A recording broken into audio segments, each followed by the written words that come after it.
কুমিল্লার দেবিদ্বারে Saadat jute industries লিমিটেডের works and এমপ্লয়িজের দুই শ্রমিক নেতা মামুন ও শুভকে নিয়ে সামাজিক যোগাযোগ মাধ্যমে বিভ্রান্তিকর অপপ্রচারের বিরুদ্ধে শ্রমিকদের ওই মানববন্ধন ও বিক্ষোভ অনুষ্ঠিত হয়। মঙ্গলবার ১১ আগস্ট বিকেল ৩:৩০টায় ঢাকা চট্টগ্রাম মহাসড়কের দেবিদ্বার উপজেলার জাফরপুর সাদাত জুট ইন্ডাস্ট্রিজ লিমিটেডের প্রধান ফটকের সামনে ওই মানববন্ধন করা হয়।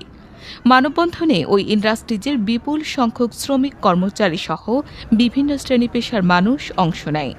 মানববন্ধন থেকে নেতৃবৃন্দরা Sadat jute industries limited workers and employees ইউনিয়নের নির্বাচিত সাধারণ সম্পাদক মামুনুর রশিদ এবং ক্রীড়া সম্পাদক সোহেল রানা শুভর বিরুদ্ধে প্রচারিত অভিযোগের নিরপেক্ষ তদন্তের দাবি জানানো হয়। এ সময় মানববন্ধনে বক্তব্য রাখেন শ্রমিক নেতা ফয়সাল, জরিনা বেগম, আমিনা আক্তার, জুবায়ের আহমেদ, শিউলি আক্তার সহ আরও অনেকে। শ্রমিকরা বলেন, ভুয়া বা ফেক আইডি ব্যবহার করে সামাজিক যোগাযোগ মাধ্যমে দুই নেতার বিরুদ্ধে বিভ্রান্তিকর তথ্য ও ভিডিও ছড়ানো হচ্ছে। কৃত্রিম বুদ্ধিমত্তা এআই প্রযুক্তি ব্যবহার করে মাদক সেবন সংক্রান্ত কথিত বিভ্রান্তিকর ভিডিও তৈরিরও অভিযোগ করেন তারা। বক্তারা বলেন, কারো বিরুদ্ধে অভিযোগ থাকলে সামাজিক যোগাযোগ মাধ্যমে অপপ্রচার না চালিয়ে যথাযথ কর্তৃপক্ষের কাছে অভিযোগ করা উচিত। অপপ্রচারকারী ইন্দ্রজিৎ ভৌমিক ও তার সহযোগী মোস্তফা, সোহেল মিয়া, আবু মিয়া, আব্দুল হাকিম সহ ফেসবুকে অপপ্রচারকারীদের শনাক্ত করে আইনানুগ ব্যবস্থা নেওয়ার দাবি জানান। এ বিষয়ে অভিযুক্ত ইন্দ্রজিৎ ভৌমিক বলেন, তিনি কয়েকদিন ধরে অসুস্থ ও চিকিৎসাধীন। ঘটনাটি ফেসবুকে প্রচারের বিষয়ে তিনি কিছুই জানেন না, নিজস্ব ফেসবুকে পোস্ট করেননি।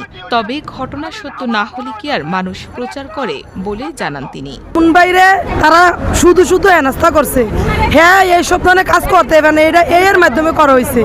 যে করছে এই যে তারা এই যে ব্যানারের ভিতরে যারা দেখতেছেন তারা এর বিপক্ষে ছিল, এরা এখন হ্যাঁ সেক্রেটারি পদে যাওয়াতে এ সূত্রামি করে হ্যাঁ করছে, হ্যাঁ সম্মাননী করছে। আমি মনে করি সেক্রেটারি মামুন বের এটা আমার সম্মাননী হয়েছে না, সম্মাননী আমরা হয়েছি বুঝছেন। হ্যাঁ আসার পরেতে আমাদের মেলে ওকে নিচ্ছি মানে ঠান্ডা মাথায় সবাই কাজ করতে পারতেছে স্বাধীনভাবে। আগে সাহেবরা সর্দাররা যেই সব ধরনের ভাষা মানে আমরা সাথে অত্যাচার করতে এখন নাই। এই যে শুভ দেখতেছেন, শুভ আমাদের অনেক কাজে হেল্প করে, অনেক এরা ভালো করতেছে বা সামনের দিকে থাকবে এরা, এজন্য তারা মানে মানতে পারতেছে না। এজন্য তারা এই 1 বছরের মাথায় আবার এই ঘটনাটা সৃষ্টি করে দিচ্ছে। আমরা কেউ এই কথা বিশ্বাস করি না। আপনারা এই জায়গায় কয়টা শ্রমিক, আমি 3000 শ্রমিক।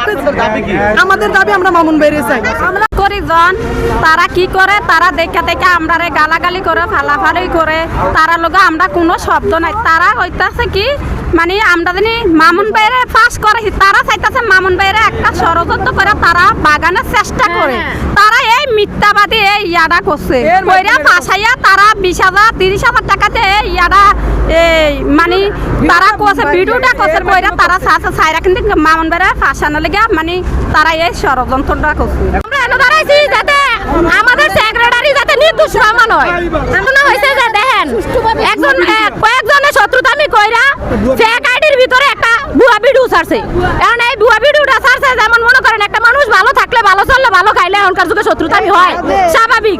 এখন এই শত্রুতামিটা আমরা চাই যাতে আপনারা মানে তদন্ত কইরা শত্রুটিরে বাইর করেন, যাতে আমরা শত্রুটিরে চিনতে পারি, আপনারাও চিনেন।